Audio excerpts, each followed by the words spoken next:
આપણે આજ આવ્યા હતા મહેસાણામાં. તો મહેસાણામાં મહાનગરપાલિકા પછી જો સુધારો કેવો થઈ ગયો છે. લાઇટો બાઇટો બદલાઈ જાય, રોડ પર નવો બની ગયો, દિવાલો પર ચિત્ર બની ગયો. જો આપણે મહેસાણામાં લાઇટો બાઇટો મસ્ત થઈ જાય છે.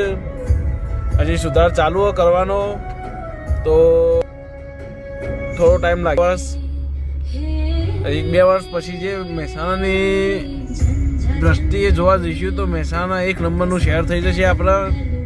તમે જોઈ શકો છો, આવું તો આપણે અમદાવાદમાં જોવા મળતું નહીં. કેમ કે અમદાવાદમાં બહુ ટ્રાફિક હોય અને ટ્રાફિકના કારણે જેમ ત્યાં લોકો થૂંકી બધું બગાડે છે. તો આપણા મહેસાણામાં જો દિવાલો કેટલી ચોખ્ખી છે, લાઇટો બાઇટો બદલાઈ ગઈ.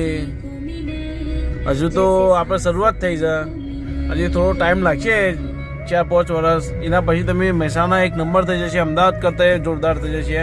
તમારે જોવા લાયક જેવું થઈ જશે મહેસાણા. અને અત્યારનું રેલવે સ્ટેશન મહેસાણામાં જો તો મસ્ત સુવિધા કરી દીધી છે, જોરદાર બનાવ્યું છે. જો આ બધું હવે બીજું કાલે